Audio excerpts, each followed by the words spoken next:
Hello বন্ধুরা, আমার চ্যানেলে আরও একটি নতুন ভিডিওতে আপনাকে স্বাগতম। আমি এক্সপ্লেনেশন করব কিছুদিন আগে মুক্তিপ্রাপ্ত জুনিয়র এনটিআরের একটি সুপারহিট ব্লকবাস্টার মুভিটির নাম দেভারা পার্ট 1। মুভিতে রয়েছে ভরপুর অ্যাকশন আর থ্রিলার, আর মুভিটির এন্ডিং পার্ট তো সব থেকে আকর্ষণীয়। সব কিছু জানতে এবং দেখতে চাইলে ভিডিওটি শেষ পর্যন্ত দেখুন। মুভির শুরুতে বলা হয়, দুইজন বড় বড় গ্যাংস্টার ইয়াথি আর দয়া পরের মাসে ক্রিকেট ওয়ার্ল্ড কাপে অনেক বড় কিছু প্ল্যান করছে। ইয়াথি ইন্ডিয়া থেকে দয়াকে সাহায্য করছে। তারপর স্পেশাল টাস্ক ফোর্স অফিসার রাঘব ইয়াথির দলের একজনকে তার গার্লফ্রেন্ডের মাধ্যমে ধরে, আর অনেক টর্চার করার পর তারা জানতে পারে কিছুদিন আগে ইয়াথি তার কিছু মাল জাহাজের কন্টেইনার থেকে বের করে আনার জন্য তামিলনাড়ু বর্ডারের একটি গ্রাম থেকে কিছু লোককে টাকা দিতে 2 মাস আগে এখানে এসেছিল। তারপর থেকেই সে নিখোঁজ। তাই অফিসার রাঘব ওই সকল মানুষদের খুঁজতে থাকে যারা এই ধরনের কাজ করে। সমুদ্রে কোস্টগার্ডদের থেকে লুকিয়ে জাহাজ থেকে মাল বের করে আনা সমুদ্রের ডাকাতরাই বলতে পারবে ইয়াথি কোথায় আছে। অফিসার রাঘব জানতে পারে এই এলাকার ডিএসপি আর মোরগ্গান এসব কাজের জন্য তাদেরকে টাকা দিত। রাঘব গ্যাংস্টার সেজে ডিএসপির কাছে গিয়ে বলে সে তার কিছু মাল আনতে চায়। তাই ওই লোকদের কথা জিজ্ঞেস করে যেন তাদেরকে ধরতে পারে। তারপর ডিএসপি লাল সমুদ্রের 4টি গ্রামের কথা বলে এবং ভাইরার সম্পর্কে বলে। তারপর রাঘব ভাইরার বাড়িতে গিয়ে তার কাজ করতে বলে, কিন্তু ভাইরা বলে সে অনেক আগে এসব ছেড়ে দিয়েছে। অফিসার রাঘব অনেক বেশি টাকার লোভ দেখায়, আর না হয় সে জোর করে এসব করাতে চায়। তারপর ভাইরা অনেক রেগে যায় এবং তাদেরকে মেরে সেখান থেকে বের করে দেয়। রাঘব ভাবতে থাকে কিভাবে সে কাজটি করবে। তারপরে সেখানে সিঙ্গাপ্পা চলে আসে আর জিজ্ঞেস করে যে তারা কি জাহাজ থেকে মাল বের করতে আনতে চায়। তারপর সিঙ্গাপ্পা লাল সমুদ্রের কাহিনী বলার আগে নৌকা নিয়ে সমুদ্রের দিকে যায়। সেখানে রাঘব সিঙ্গাপ্পাকে তার হাতের ডায়মন্ড রিং এর লোভ দেখিয়ে লাল সমুদ্রের ডাকাতদের কথা জিজ্ঞেস করে, কিন্তু সিঙ্গাপ্পা ডায়মন্ডের রিংটি সমুদ্রে ফেলে দেয়। যেহেতু ডায়মন্ড রিংটি অনেক বেশি মূল্যবান আর দামি হওয়ায় রাঘব সমুদ্রে ডুব দেয় আংটিটি খোঁজার জন্য। তারপর সে অনেক ভয় পেয়ে যায়, কেননা রাঘব সমুদ্রের নিচে অনেকগুলো মৃত মানুষের কঙ্কাল দেখতে পায়। এতগুলো মানুষকে মেরে কে বা কারা সমুদ্রের নিচে ফেলে রেখেছে তা সে জানতে চায়। তারপর সিঙ্গাপ্পা লাল সমুদ্রের তীরে 4টি গ্রামের কাহিনী বলতে থাকে। এই গ্রামের মানুষগুলো ইংরেজদেরও অনেক আগে থেকেই এই দেশের সেবা করে আসছে। তারা কখনোই সমুদ্র দিয়ে ভিনদেশীদের প্রবেশ করতে দিত না। তারা বীরত্বের সাথে লড়াই করত, সব শত্রুদের মেরে ফেলত। ঠিক তেমনি ইংরেজদের সময় যখন তারা এই সমুদ্র দিয়ে প্রবেশ করার চেষ্টা করত, এই মানুষরা ওই ইংরেজদেরও মেরে তাদের রক্তে সমুদ্র লাল করেছিল। কিন্তু যখন দেশ স্বাধীন হয় তারপর সমুদ্র দিয়ে আর কোনো ভিনদেশী প্রবেশ করত না। তাদের আয় উপার্জন বন্ধ হয়ে যায়। সরকারও কখনো তাদের কথা ভাবেনি তারা কিভাবে আছে, কি খাচ্ছে, কোনো কিছুই না। কিন্তু তারা শত বছর ধরে দেশে সেবা করে আসছে। তাই এখন এই মানুষরা বেঁচে থাকার জন্য ইলিগাল কাজ করতে শুরু করে। সন্ত্রাসীরা এই লোকদের ট্যালেন্টের জন্য অনেক টাকা দিয়ে কাজ করে নিত। তারা সমুদ্রের জাহাজ থেকে মাল চুরি করে পাহাড়ে নিয়ে আসতো। কোস্টগার্ডদের কাছে কখনো সন্দেহ হয়নি, আর তারাও কোনোদিন ধরাও পড়েনি। 4 গ্রামের হেড নিজেদের গ্রামের মানুষদের নিয়ে চুরি করতে যেত। তাদের একজন দেভারা, যে বাকি 3 গ্রামের মানুষদেরও নিজের পরিবার মনে করত। সে সবাইকে চুরি করার পর নিরাপদভাবে গ্রামে ফিরিয়ে আনত। সবাই তার অনেক সম্মান করত। অন্যদিকে ভাইরা তার গ্রামের কম বয়সী ছেলেদেরও তার সাথে চুরি করতে নিয়ে যেত, যদিও সে জানতো যে এই কাজ কতটা বিপজ্জনক। ভাইরা আর দেভারা একসাথে কাজ করার পরও ভালো বন্ধু ছিল না। ভাইরা তো সামান্য টাকার জন্যও কোস্টগার্ডদের মেরে ফেলতো, কিন্তু দেভারা তাকে এমনটা করতে দিত না। দেভারা এইসব কাজ পছন্দ করত না। আজকে দেভারা চুরি করে বাড়িতে আসে। তার মা এবং তার ছেলে ভাড়া দেভারাকে না দেখে ঘুমাতো না।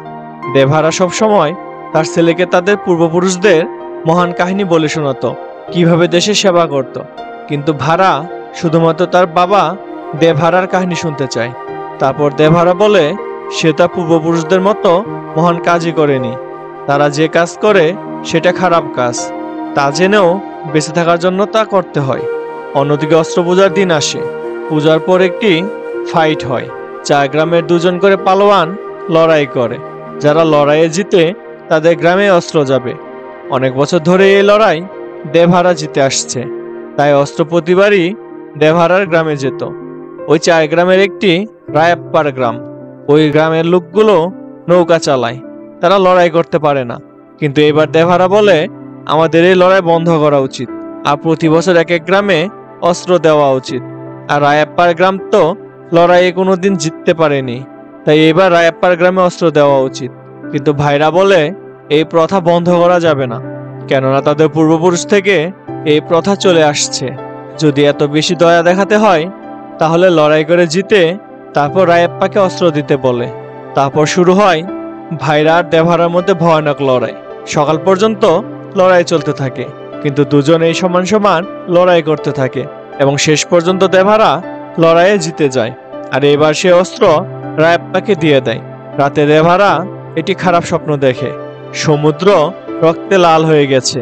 আর এই কাজ দেভারা নিজেই করেছে। দেভারা মারামারি পছন্দ করত না, তাই এই খারাপ স্বপ্ন কোনো বড় বিপদের সংকেত ছিল। দেভারার একজন সাথী সমুদ্রে মারা গিয়েছিল। তারপর থেকে দেভারা ওই পরিবারের খেয়াল রাখে, তার ছেলেকে লেখাপড়া খরচ দেয়। কিন্তু একদিন শহরে যাওয়ার সময় ডাকাতের হাতে ওই ছেলেটি মারা যায়। গ্রামের আরো অনেক মানুষই মারা যায়। অন্যদিকে মুরুগান আবারও তার মাল জাহাজ থেকে নিয়ে আসতে বলে, কিন্তু এবার দেভারা বলে আমাদের কিছুদিন কাজ বন্ধ রাখা দরকার। কোস্ট গার্ডদের পাহারা বেড়ে গেছে, কিন্তু বাকি গ্রামের সবাই কাজ করতে রাজি থাকে। রায়াপ্পা বলে তোকে ছাড়া আমরা চুরি তো করতে পারবো, কিন্তু ভালোভাবে ফিরে আসতে পারবো না। তুই থাকলে আমাদের একটু সাহস থাকবে। দেভারা রাজি হয়, কিন্তু ওই দিন তেমনটাই ঘটে যার ভয় দেভারা করেছিল। সবাইকে কোস্টগার্ড ধরে ফেলে। কোস্টগার্ড দেভারাদের পূর্বপুরুষদের মহান বীরত্বের কাহিনী শুনে বড় হয়েছে, কিন্তু তাদের ঘরের সন্তানরা বেঁচে থাকার জন্য খারাপ কাজ করছে। এইসব বন্দুক আর বোম নিয়ে কিছুদিন আগে ডাকাতি হয়েছে, যেখানে তোমাদের গ্রামের মানুষই মারা গেছে। কিন্তু ভাইরা আর তার সাথীরা কোস্টগার্ডদেরই মারতে শুরু করে, আর দেভারা সবাইকে বাধা দিতে থাকে আর এক এক করে সব কোস্টগার্ডদের বাঁচিয়ে নেয়। তারপর ভাইরা আর তার সাথীরা চলে যায়, আর মাল নিয়ে ভাইরা আর তার সাথীরা মুরগানের সাথে দেখা করে। কিন্তু সেখানে দেভারা চলে আসে আর বলে আজকে থেকে এসব ইলিগাল কাজ বন্ধ, আর দেভারা থাকতে এই কাজ হতে দেবে না। দেভারার কোনো কিছু বলা মানেই আদেশ দেওয়া। কিন্তু তাদেরই একজন দেভারার বিরুদ্ধে কথা বলায় দেভারা ছুরি দিয়ে তার পিঠে ক্রস চিহ্ন বানিয়ে দেয়। তারপর সে ওই বক্স ভর্তি গোলা বারুদ, বন্দুক আর বম সবকিছু পাহাড়ের নিচে ফেলে দিতে চায়। কয়েকজন আটকাতে চাইলে দেভারা তার পুরো শক্তি দিয়ে ওই মালগুলো পাহাড়ের নিচে ফেলে দেয়, আর সাথে সাথে ব্লাস্ট হয়। কিন্তু তারপরও গ্রামের বাকি লোক বুঝতে পারে না যে এইসব অবৈধ অস্ত্র সমুদ্রের জাহাজ থেকে দেশের ভেতরে এনে নিজেদেরই জীবন সংকটে ফেলছে। দেভারা সবাইকে এই কাজ করতে নিষেধ করে আর বলে যদি কেউ অবৈধ কাজ করার জন্য সমুদ্রে যায় তাহলে তাকে প্রাণে মেরে ফেলবে।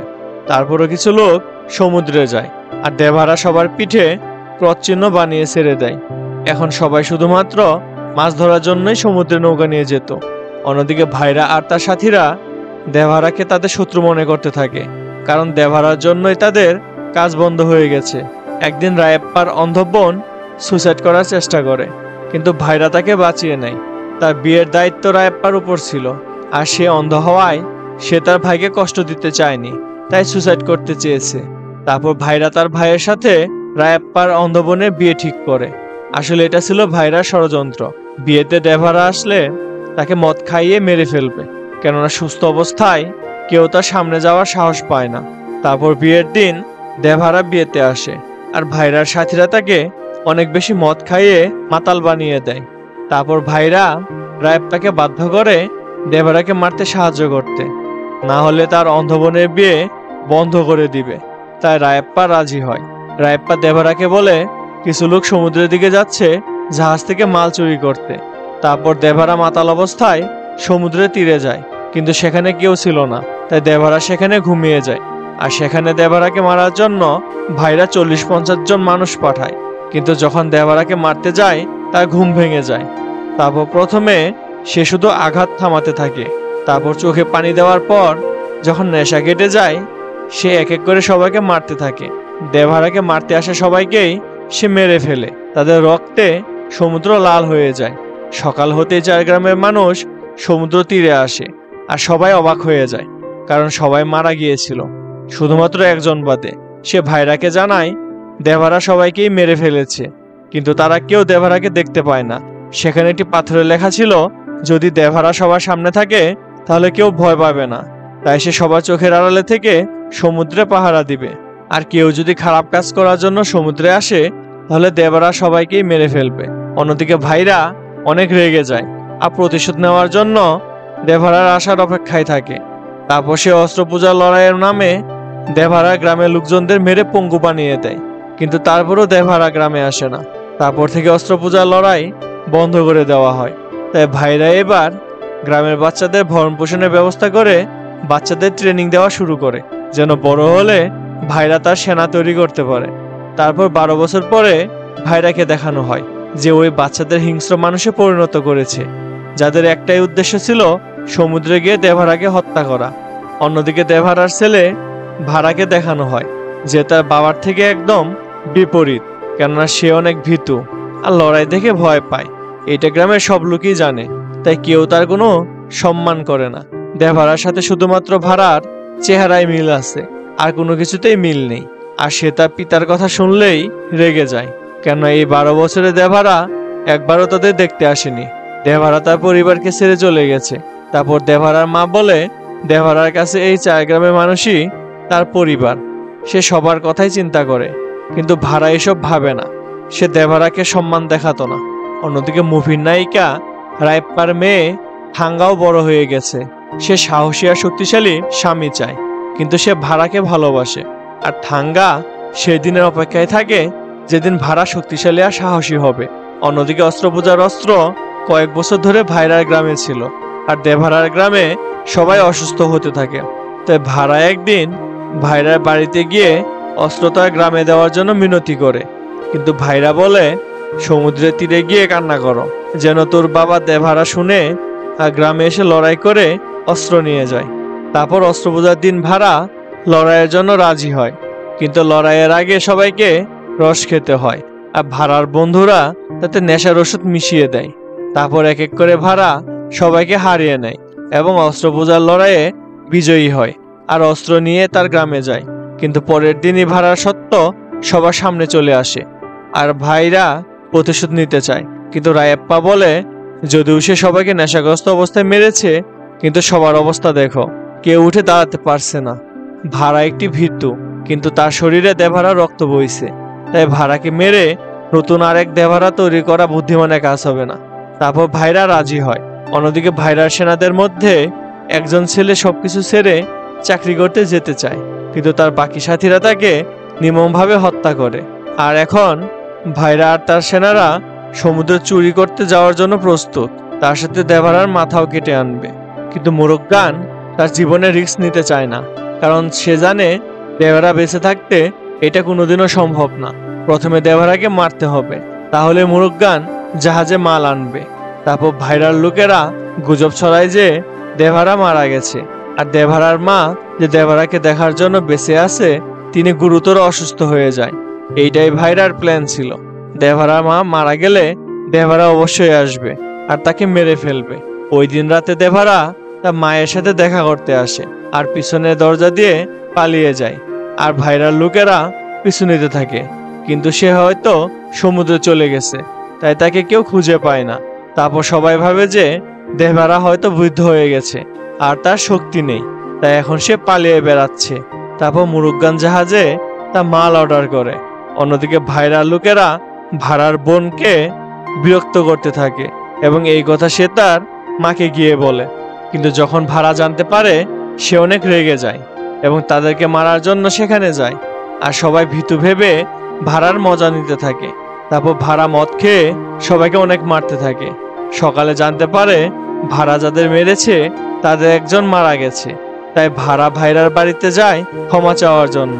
তারপর বলে তার বোনকে বিরক্ত করার জন্য একটু মেরেছে, এতটাও না যে কেউ মারা যাবে, আর সে ভাইরার দলে আছে, তাকে আর তার গ্রামের লোকদের যেন না মারে।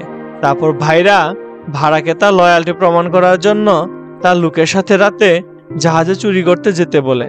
ভাড়া তাতে রাজি হয়। সবাই সমুদ্রে যায় চুরি করতে।